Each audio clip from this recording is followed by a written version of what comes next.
Mencari timba si anak dara di bawah sarang burung tempua.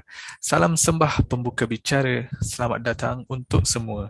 Assalamualaikum warahmatullahi wabarakatuh dan selamat sejahtera. Selamat datang ke Forum Rancangan Semasa. Baiklah, saya Daniel Fakhruzaman bin Abdullah Din merupakan moderator anda pada hari ini, akan membincangkan tentang isu kemenjadian murid melalui SKP MG2. Sebelum saya memperkenalkan ahli-ahli panel pada hari ini, izinkan saya untuk mengupas terlebih dahulu apakah itu kemenjadian murid melalui SKP MG2. Kemenjadian merupakan salah satu standard di dalam SKP MG2, iaitu yang bermaksud Standard Kualiti Pendidikan Malaysia, gelombang yang kedua, di mana kementerian menggariskan murid-murid perlu mencapai pengetahuan, kemahiran berfikir, kemahiran memimpin, kemahiran dewi bahasa, etika dan kerohanian serta identiti nasional melalui kurikulum sekolah. Penjadian murid ini terbahagi kepada 3 cabang utama, iaitu kemenjadian murid melalui akademik, kemenjadian murid melalui co-curriculum, dan yang terakhir, yang ketiga, kemenjadian murid melalui sahsiah. Di dalam mencapai Kementerian Pendidikan Malaysia bagi melahirkan kemenjadian murid ini, terdapat beberapa cabaran dan isu yang dihadapi dalam memastikan objektif ini tercapai. Oleh itu, pada hari ini, kita bersama-sama panel kita akan, termasuklah saya juga, akan mengupaskan tentang apakah isu-isu dan penambahbaikan bagi menghadapi cabaran di dalam kemenjadian murid ini. Saya perkenalkan panel yang ada pada hari ini. Panel yang pertama iaitu saya sendiri, merupakan guru besar di Sekolah Agama Kerajaan Johor. Manakala panel yang kedua pula, Cikgu Ilin Nuraudah binti Muhammad Saleh, guru yang hebat, merupakan guru besar Sekolah Kebangsaan Batu 3. Dan panel yang tidak asing lagi, panel yang ketiga, saya alukan kedatangan Cik Najiha binti Nozli, merupakan wakil daripada Kementerian Pendidikan Malaysia KPM. Baiklah, seterusnya, dengan ini saya akan menjelaskan isi yang pertama, iaitu tentang isu kemenjadian murid melalui akademik. Saya, Daniel Fakhruzaman bin Abdullah Din, merupakan seorang guru besar Sekolah Agama Kerajaan Johor, melihat kemenjadian murid melalui akademik ini. Mari kita sama-sama kupas apakah isu yang terjadi melalui akademik terhadap kemenjadian murid. Baiklah, seperti yang kita tahu, zaman sekarang murid-murid akan ditaksirkan di dalam bilik darjah, ataupun lebih kita panggil isu PBD. Saya ingin bangkitkan satu isu yang selalu sangat kita dengar, pentaksiran bilik darjah. Apakah itu pentaksiran bilik darjah? Pentaksiran bilik darjah ialah sebuah pentaksiran yang dinilai terhadap murid oleh guru untuk mengukur tahap penguasaan murid dalam setiap sesi pembelajaran ataupun sesi PDP. Apakah isunya? Isu terjadi apabila terdapat murid yang mempunyai masalah untuk hadir ke sekolah. Apabila ramai murid ataupun terdapat murid yang tidak hadir ke sekolah di dalam sesebuah kelas, akan kita hadapi, bukan kita, tetapi guru-guru akan menghadapi masalah tidak dapat menilai tahap kefahaman murid mereka. Seterusnya, usaha untuk guru itu untuk membantu murid juga sukar dijalankan. Maka kat sini menyebabkan segelintir murid tercicir berbanding arakan sekelas mereka. Jadi isu kat sini, apabila murid itu tidak hadir, guru tidak dapat memberikan tahap penguasaan, penilaian setiap hari di dalam laporan guru. Maka apabila itu terjadi, ia akan memberi kesan yang buruk kepada akademik murid tersebut. Jadi apakah langkah penyelesaian mudah yang boleh guru ataupun pihak sekolah lakukan adalah Guru perlu mengambil tindakan dengan segera sekiranya telah mendapati murid kerap tidak hadir ke sekolah. Langkah yang boleh diambil ialah merujuk pelajar kepada guru kaunselor di sekolah. Sekiranya masalah masih berlaku, pelajar boleh dirujuk kepada guru disiplin. Ini adalah langkah yang paling mudah, paling praktikal untuk guru laksanakan. Kita refer terus kepada guru kaunselor. Guru seharusnya merancang sesi PDP yang menarik supaya murid bersemangat untuk hadir ke sekolah. Pembelajaran abad ke-21, PAK21, merupakan langkah yang berkesan untuk memastikan pembelajaran berpusatkan murid berbanding pembelajaran yang hanya disampaikan oleh guru. Murid dapat bergiat aktif sepanjang sesi PDP, seterusnya tidak bosan untuk hadir ke sekolah. Maka guru sendiri kena membuat langkah proaktif serta kreatif untuk memberi minat, menarik minat murid kita supaya hadir ke sekolah. Ini adalah salah satu langkah penyelesaian yang baik bagi tiada lagi isu PBD tidak hadir ke sekolah, seterusnya memberi kesan yang buruk kepada murid di dalam akademik. Itu sahaja daripada saya. Maka kita teruskan lagi forum kita pada hari ini, beralih pula kepada Cikgu Ilin Noraudah binti Muhammad Saleh. Soalan saya yang pertama, dalam kemenjadian murid ini, dalam isu kemenjadian murid ini, termasuk juga kemenjadian murid dalam co-curriculum. Oleh yang demikian, bolehkah Cikgu huraikan apakah yang dimaksudkan dengan co-curriculum di sekolah? Serta apakah isu, cabaran dan cara untuk menyelesaikan masalah tersebut? Dipersilakan, Cikgu. Terima kasih saya ucapkan kepada Tuan Moderator di atas kesudian menjemput saya di dalam forum pada hari ini. Assalamualaikum warahmatullahi wabarakatuh dan selamat sejahtera semua. Saya akan mulakan dengan menerangkan apa yang dimaksudkan dengan co-curriculum. Jadi co-curriculum ialah apa-apa kegiatan yang dirancang lanjutan daripada proses pengajaran dan pembelajaran dalam bilik darjah yang memberikan murid peluang untuk menambah, mengukuh dan mengamalkan pengetahuan, kemahiran dan nilai yang dipelajari di dalam bilik darjah. Di dalam Surat Perkeliling Ikhtisas bilangan 1 1985 ada menyatakan bahawa setiap murid hendaklah mengambil bahagian sekurang-kurangnya dalam satu gerak kerja pasukan badan beruniform, satu kegiatan persatuan atau kelab dan juga satu kegiatan sukan ataupun permainan. Tapi isunya di sini ialah di mana murid yang tidak berminat untuk menyertai persatuan ataupun kelab yang tertentu. Menurut kajian Che Zingkong, Tunku Muhammad Amir, Tunku Muhammad Nazli dan Che Sen Lai, kajian mereka menyatakan minat merupakan faktor pelibatan yang tinggi kepada seorang murid.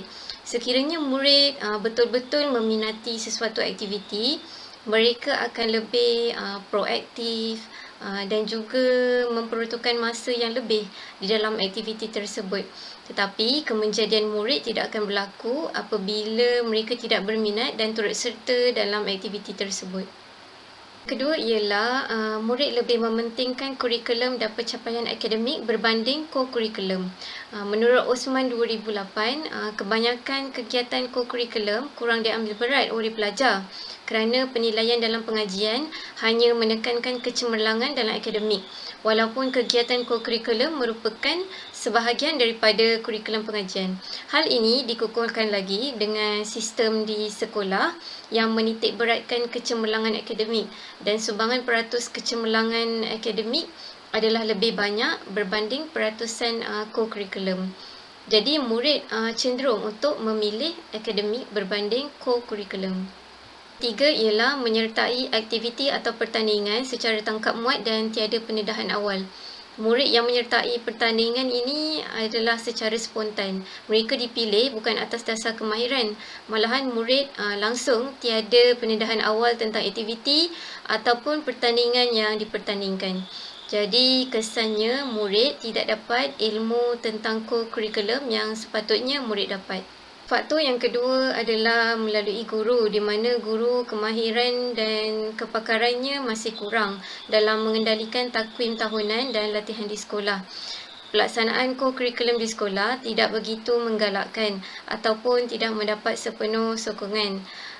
Menurut Hussein Yaakob dan Abdul Razak 2017, ada juga sikap setengah guru yang menganggap aktiviti co-curriculum tidak penting berbanding akademik merupakan penghalang kepada pelajar untuk terlibat dalam co-curriculum. Dan yang kedua adalah kelab dan persatuan berkaitan tidak memberi penekanan yang betul semasa aktiviti co-curriculum dijalankan. Kelab dan persatuan yang dikendalikan kurang komited dalam merancang program atau aktiviti. Contohnya, jika kelab sukan tidak memberi penekanan tentang keselamatan sukan dengan betul, maka akan berlaku kemalangan semasa melakukan aktiviti. Di sini dapat dikenal pasti bahawa tiada tata cara dan pengurusan yang baik dalam mengendalikan alatan sukan. Tiga adalah kekangan waktu guru di mana guru tidak hadir semasa aktiviti co-curriculum. Hal ini berlaku apabila guru terpaksa menghadapi bengkel ataupun kursus di tempat lain. Maka ketiadaan guru amat menjejaskan kelancaran aktiviti co-curriculum di sekolah. Faktor perkembangan isu kemenjadian murid dalam co-curriculum yang ketiga adalah infrastruktur dan pelaksanaan. Di mana persekitaran yang kurang kondusif. Menurut Kisanggo 2016, kekurangan dalam kemudahan infrastruktur merupakan salah satu penghalang kepada pelajar untuk terlibat dalam co-curriculum. Dan hal ini dihadapi oleh sekolah, terutama di sekolah yang kurang murid dan di sekolah-sekolah kawasan yang ada di pedalaman. Yang kedua adalah peralatan latihan yang terhad, di mana kebanyakan murid tidak berminat menyertai co-curriculum, khususnya aktiviti sukan, kerana tidak mendapat kepuasan disebabkan kurangnya kemudahan. Jadi, faktor lain adalah apabila peralatan yang digunakan pakai dalam keadaan kurang baik. Dan yang ketiga, tidak dapat memberi komitmen pada waktu latihan tambahan. Di sini waktu latihan kebiasaannya dilakukan pada waktu petang, walhal pada waktu ketika itu murid mungkin ada kelas-kelas tambahan yang lain ataupun mereka perlu menghadiri sekolah petang ataupun sekolah agama. Jadi di situ ada kekangan dari segi waktu latihan tambahan, maka mereka pun menarik diri daripada aktiviti co-curriculum. Setelah melihat kepada tiga faktor perkembangan isu kemenjadian murid dalam co-curriculum ini, saya ingin mencadangkan beberapa usaha yang saya yakin mampu untuk menyelesaikan isu yang dihadapi, iaitu yang pertama, memperkasa pengurusan dan pelaksanaan co-curriculum di sekolah. Pelaksanaan ini adalah amat penting. Oleh itu, kementerian dan juga organisasi sekolah perlulah melaksanakannya dengan berkesan supaya dapat mengatasi masalah kekangan waktu guru, isu guru kurang kemahiran dan kurang komited, dan juga isu tiada penekanan tertentu dalam co-curriculum. Jadi di dalam pelaksanaan ini juga guru akan dilatih dengan bengkel dan latihan co-curriculum. Ialah menggalakkan dan melatih kepimpinan murid dalam organisasi co-curriculum. Dengan menggalakkan dan melatih murid dalam organisasi co-curriculum, banyak kebaikan yang akan diperolehi. Contohnya, ahli organisasi ini akan mendorong murid-murid yang lain untuk turut serta dalam aktiviti. Kepimpinan murid ini juga sebenarnya membantu guru-guru dalam melaksanakan program-program co-curriculum dan berusaha mencapai objektif program. Dalam masa yang sama, mereka dapat melatih kemahiran berkomunikasi yang berkesan. Dan yang terakhir adalah peruntukan khas infrastruktur dan peralatan sukan.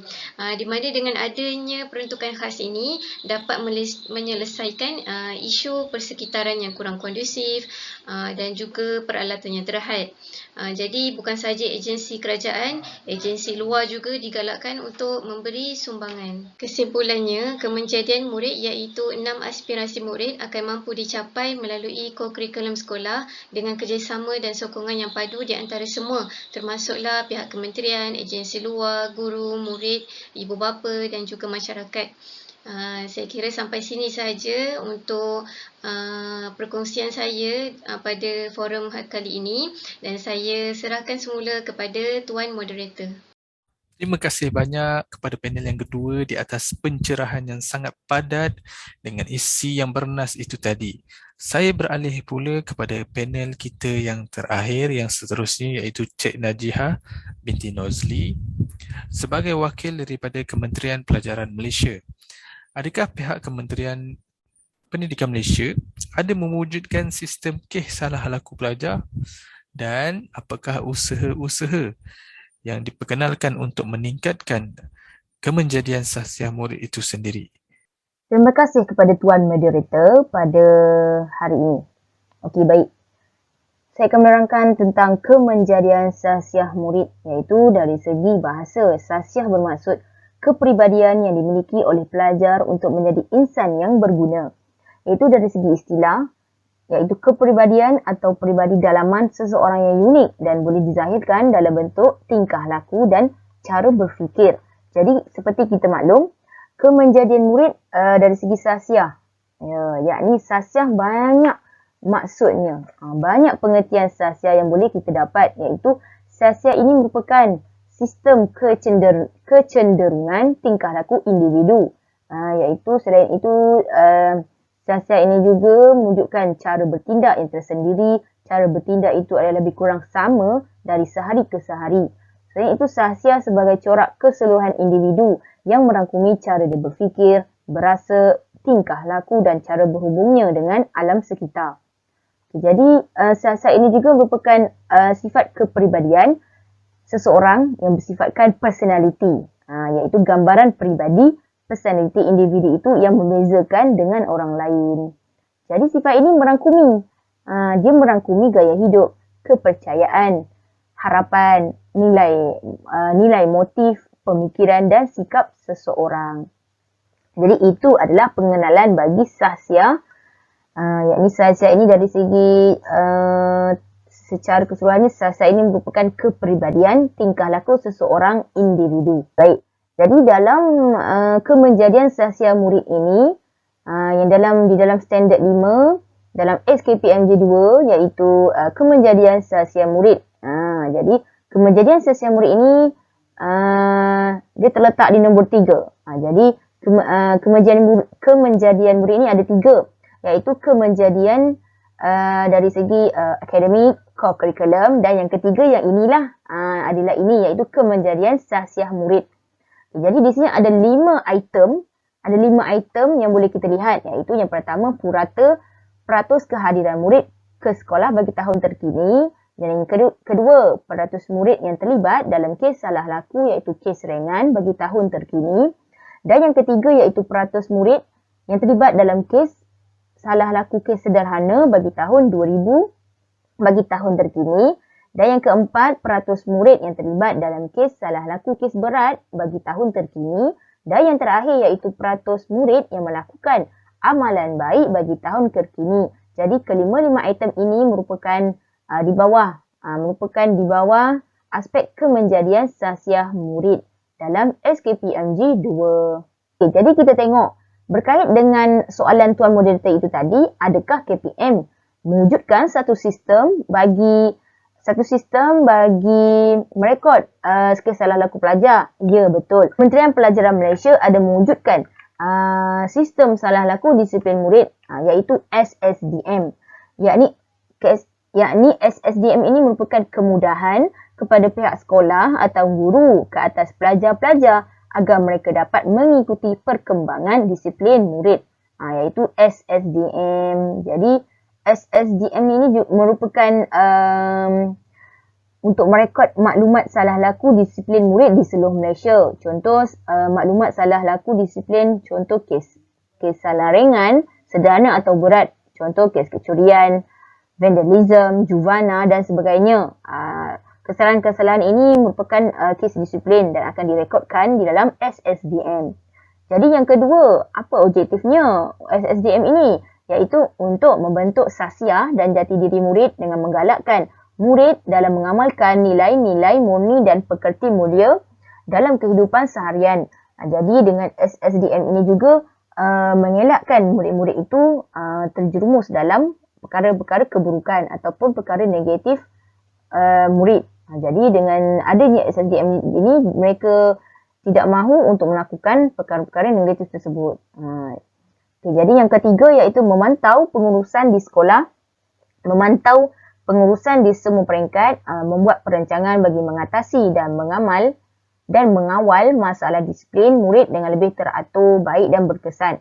Jadi SSDM ini jugalah untuk membantu pengurusan di semua peringkat. Jadi SSDM ini juga amat penting dan berperanan penting dalam pendidikan di sekolah rendah maupun di sekolah menengah. Okey.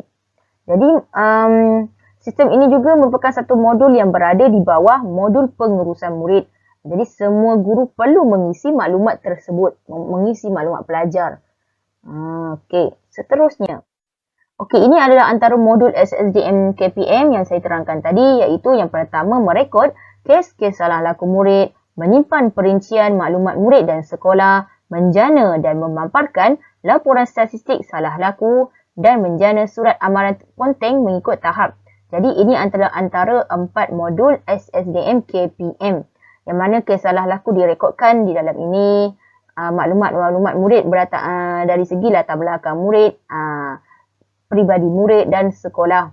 Jadi laporan statistik juga turut dikemaskini dalam SSDM ini supaya kita dapat melihat, guru-guru dapat melihat laporan kes salah laku pelajar dan sebagainya. SSDM ini juga merekod amalan baik pelajar. Jadi walaupun SSDM ini juga merekod amalan disiplin, kes salah laku disiplin, tetapi SSDM ini juga merekod amalan baik pelajar. Jadi antara amalan-amalan baik pelajar iaitu memungut sampah di dalam kelas atau sekitar sekolah, membantu rakan dalam kesusahan, membersihkan dan mengemas meja guru, menyapu kelas, menyusun meja kelas dan membuang sampah yang terkumpul di tempat pembuangan sampah yang disediakan. Okay, ini adalah contoh-contoh amalan baik yang akan direkodkan di dalam SSDM. Jadi sekiranya pelajar tersebut melakukan perkara-perkara amalan baik itu, jadi guru akan mengemaskini, dia akan merekod dalam SSDM amalan baik dalam sistem online. Seterusnya kita masuk kepada perkembangan isu. Okey, perkembangan isu. Kemenjadian murid menjadi perbualan hangat dalam SKPMG 2. Yang ni SKPMG 2 ini diukur untuk dalam kemenjadian murid dari aspek akademik, co-curriculum dan sasiah. Jadi di sini saya akan bawakan perkembangan isu dari segi sasiah. Penerapan sifat disiplin dalam diri dapat mencegah kesalahan-kesalahan kecil, sederhana atau besar. Contoh gejala-gejala negatif seperti jenayah, vandalism, mencuri dan sebagainya mampu membimbing sikap personaliti, watak untuk menjadi lebih sopan, lebih berakhlak, lebih menghormati antara satu sama lain. Jadi sini saya kongsikan kepada anda semua berkaitan dengan contoh isu pertama iaitu keruntuhan akhlak murid. Dan yang kedua, pembentukan dan peningkatan sasiah diri perlu dibudayakan. Masuk kepada yang pertama, isu yang pertama iaitu keruntuhan akhlak murid. Baik, masalah murid yang paling utama sekali yang dihadapi di sekolah ialah masalah cabaran akhlak, disiplin dan agama menurut Hassan Langgulong 1977. Okey, masalah murid ini terjadi kerana dengan berlatar belakangkan keluarga iaitu kelas sosial. Jadi kat sini isunya latar belakang keluarga dari segi kelas sosialnya sederhana, rendah ataupun tinggi merupakan aspek penting. Jadi mungkin akan membawa kepada keruntuhan akhlak murid itu sendiri. Jadi keadaan ini tidak mendapat perhatian atau bimbingan daripada mereka. Jadi mereka boleh mempengaruhi proses pembelajaran mereka di sekolah. Okay, baik, seterusnya cabaran kemerosotan akhlak dan disiplin pelajar merupakan satu cabaran yang perlu ditangani oleh guru-guru pendidikan Islam Malaysia.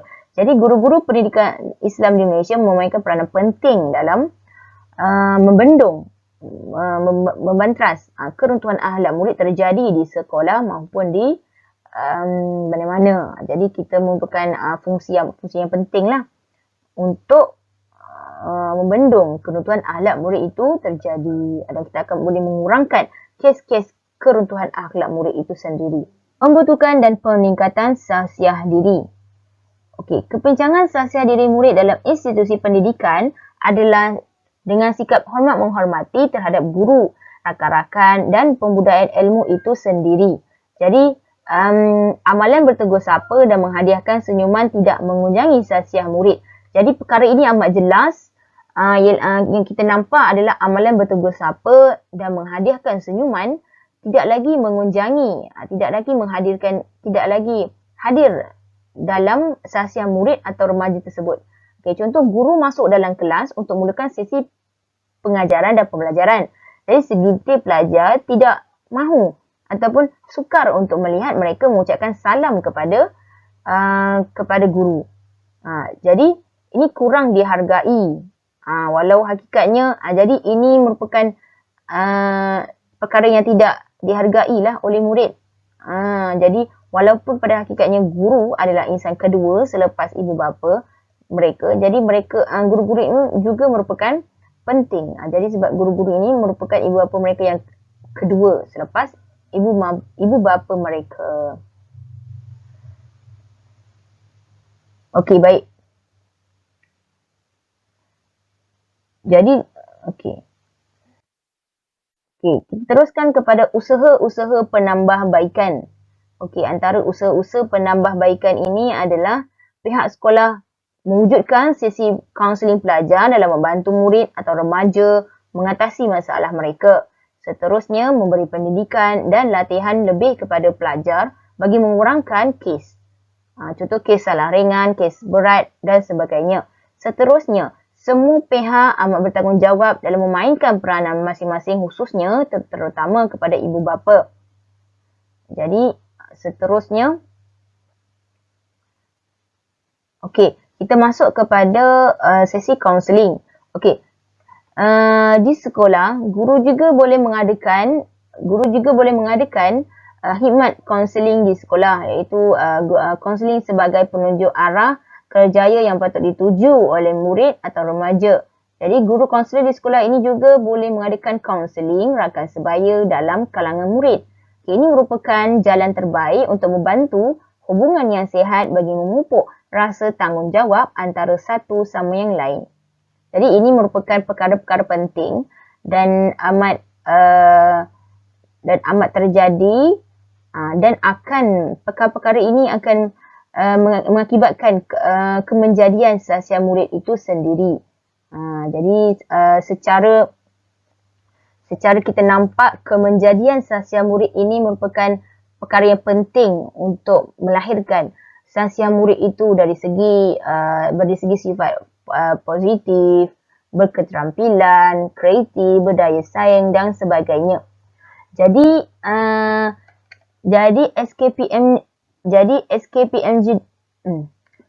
SKPMG 2 ini dalam kemenjadian sahsiah murid ini telah memberi banyak peluang kepada pelajar untuk menonjolkan keupayaan, minat dan sikap yang baik dalam diri pelajar.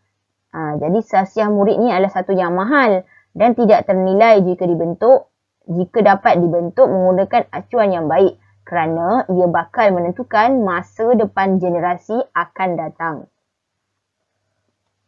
Jadi, jika guru mahu murid mematuhi amaran supaya sentiasa berkelakuan baik, guru sendiri perlu membuktikannya terlebih dahulu, kerana minda murid lebih cenderung untuk meniru perlakuan orang yang lebih dewasa. Jadi, seperti yang kita lihat tadi, kemenjadian murid SKPMG 2 ini telah memberi banyak peluang kepada para pelajar untuk menonjolkan minat keupayaan mereka dalam sikap diri mereka.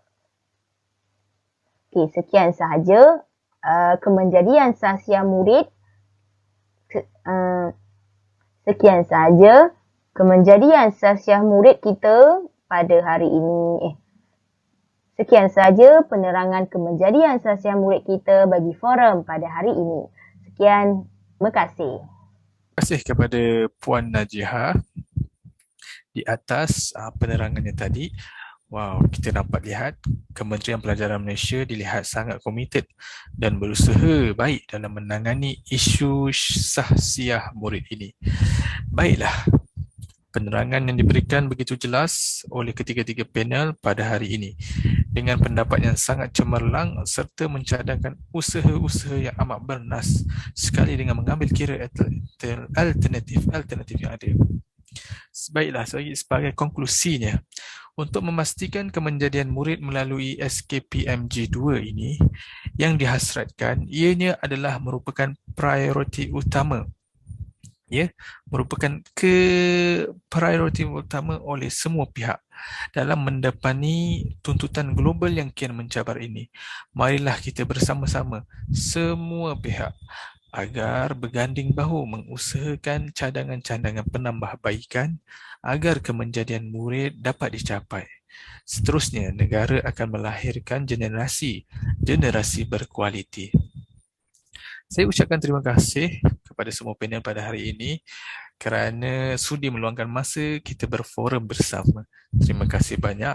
Dengan itu, semoga berjumpa lagi di siri yang kedua yang akan datang, insya-Allah. Semoga berjumpa lagi. Umur yang panjang, kita jumpa lagi lah. Sekian, terima kasih. Assalamualaikum warahmatullahi wabarakatuh.